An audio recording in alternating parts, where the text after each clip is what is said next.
Hi, Bonnie. This is Brian Scott, CTS Bridging student, and this is my first project for EDSE 401. This is Project 1, Part 1, the presentation portion of the historical curricular analysis of our minor subject area. Being a CTS Bridging student and having the education concentration minor, I chose an area of interest like your email had stated, and the area I chose was science. For my area of interest in this project, I chose science. Now, we were asked to pick a year of science, 7 through 12. I chose Science 7 as the area to research for this project. When selecting different eras of the project and curriculum to compare against each other, I took a broad selection of different years. So my first one was from 1951. My second was 1974, and my third is being our current 2014 updated curriculum. That's one updated and adapted from the 2003 version. Grade 7 Science 1951. This was a really interesting read. When I went over this the document, what I found is that this document was very inclusive. You could almost teach that course as a first-timer very well by using the curriculum provided. Very wordy, very word-heavy, not so much on outcomes like today's. What I found is it comprised of 6 main units. These units were a little scattered. They linked well. Units 1 and 2 linked well. Units 3 and 4 and 5 and 6 all had links. So one would be animals. They talked about simple classification, your different groups. Unit 2 was living things and their adaptations to the environment. So that backpacked off of Unit 1. Really nice connection, and they flow nicely together. Unit 3, definitely different than Unit 1 and 2. It takes a different approach. That starts off beyond our basic solar system. So from one topic to another, a hard jump right there. But Unit 4 ties in quite nicely to this. So we talk about the formation of Earth. So you have them on the topic of solar system and Earth development. So those tie in quite nicely. I did like that. Units 5, simple machines. They talk about examination of basic machines, electronic bells, stuff like that. That plays well into number 6. 6 was magnetism and some of its uses. So those 3 sections, 3 different sections comprised of those 6 units, all worked quite well together. What I did like about the 51 curriculum is that at the very beginning of the curriculum itself, they listed a section based on skills, abilities, and habits. Now, each one of these units comes back to skills, abilities, and habits. So there's a lot of related and associated projects and assessments that go with it. What I did find is it was quite jumpy. Across the 6 units, the 3 different sections covered a lot of material, a broad scope of material. So with this being so broad, yes, it is nice to get that general knowledge of numerous different things, but there could be potential gaps in there because we focus on one subject and leave that entirely going to another, and then leaving that entirely going to another.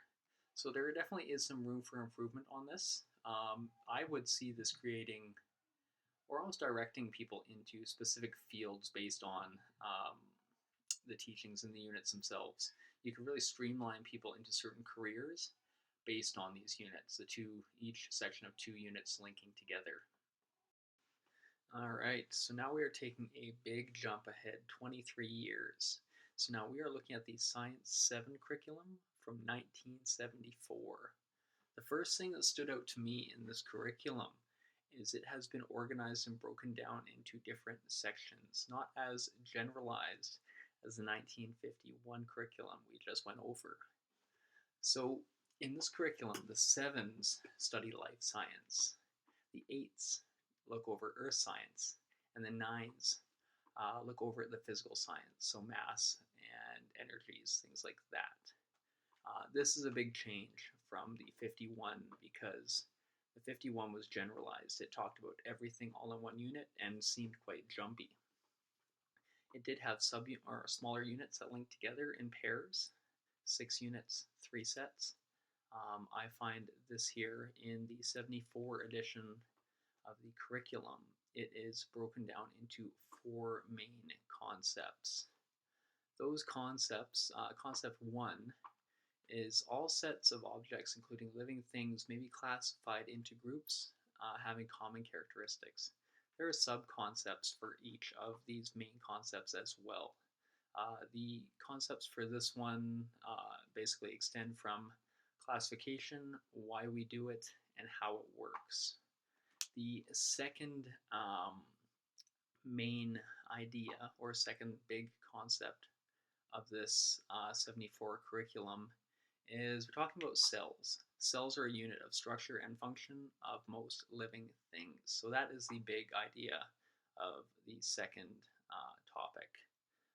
And again, we have 3 subtopics. So we have observational tools for cells, commonalities between plants and animals. So it just makes links there, how a cell structure is. And how when you look at them, the difference between plants and animals aren't that great. It also talks about single-celled organisms, multiple-cell organisms, how a single cell can perform all the functions it needs to survive. And when you have multiple-cell organisms, certain cells become specialized in doing a certain job, working together as a community to achieve the same goal as a single cell would, just on a larger scale, obviously.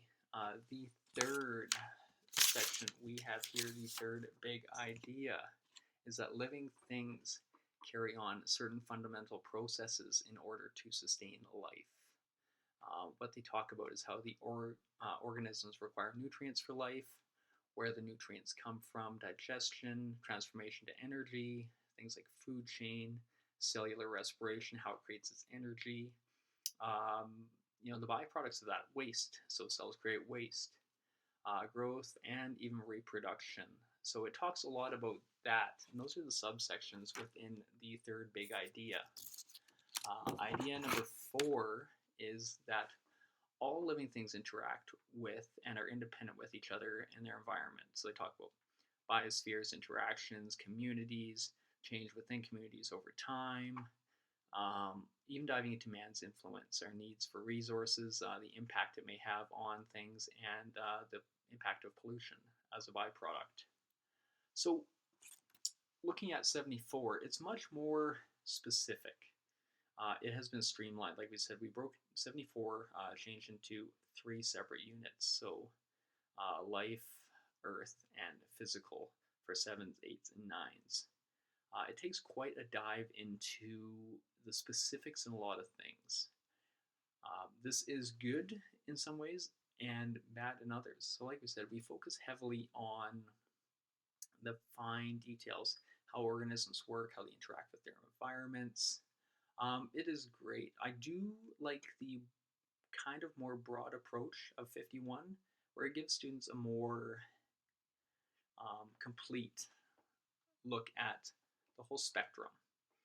This is fine if you're looking for specifics. And if you were to continue teaching this way, yes, you'd have a lot of students who would know a heck of a lot about plants, organisms, things like that. Maybe looking at fields in those positions. In subsequent years, learning about different things, so complementing their skill set or their knowledge base they have currently.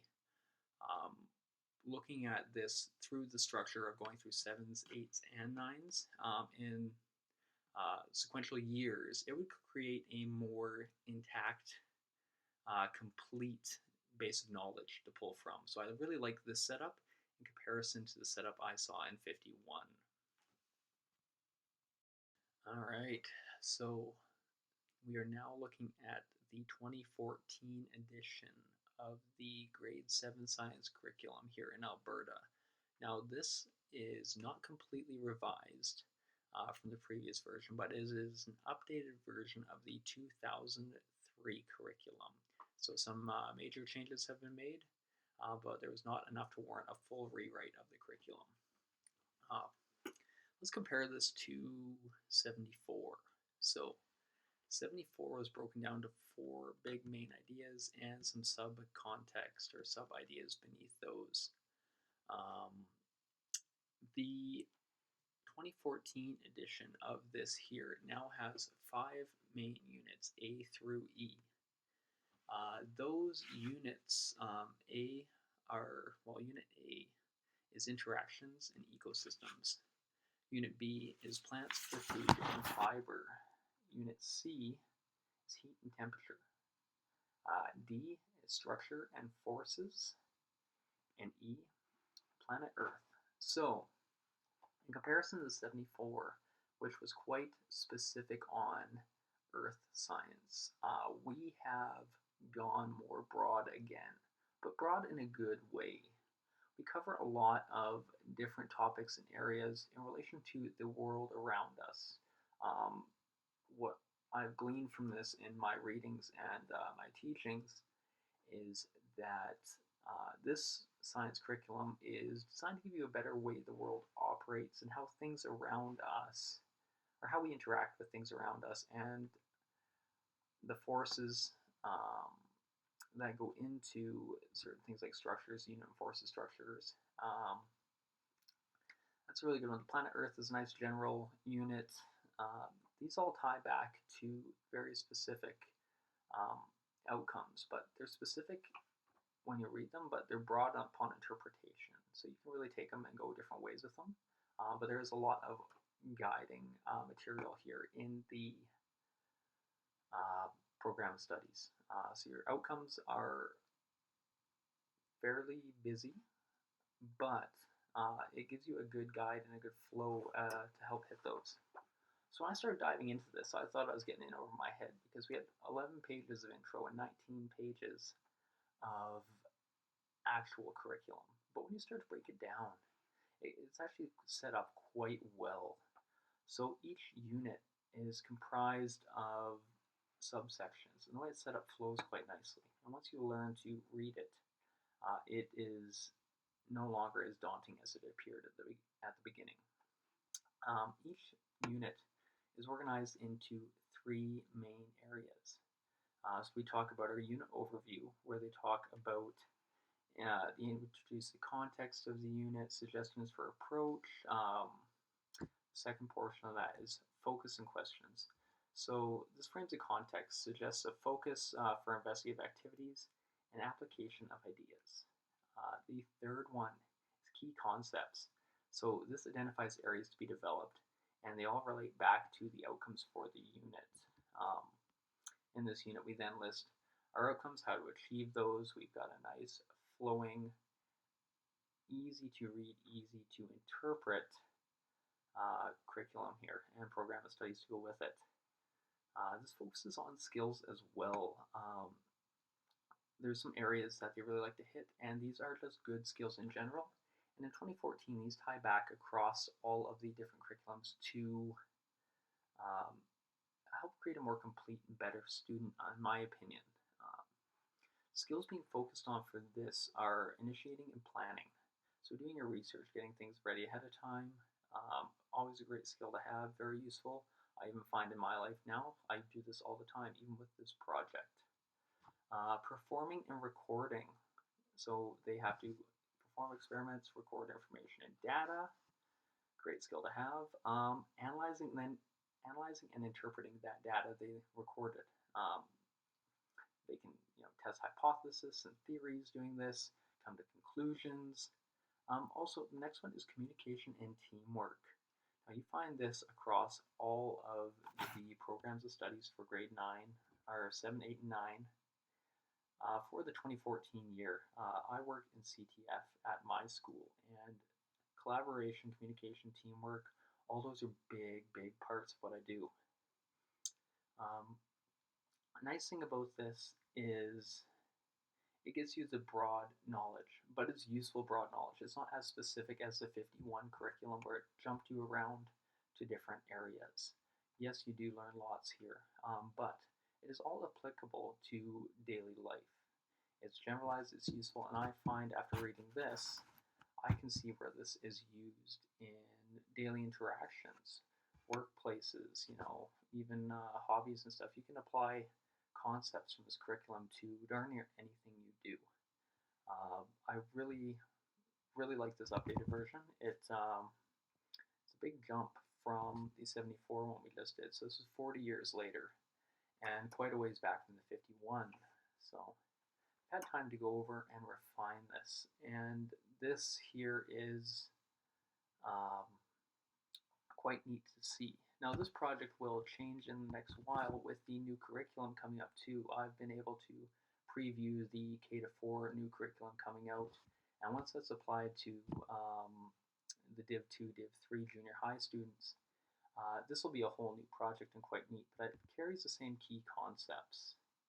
So I really like the way this is going, the direction it's taking. It could always be better. There's always room for improvement on things, but that's in the works right now, and they've taken that feedback into account, and we are moving ahead with the new curriculum coming out, and then maybe at a future date we can revise this and go back and try it all over again.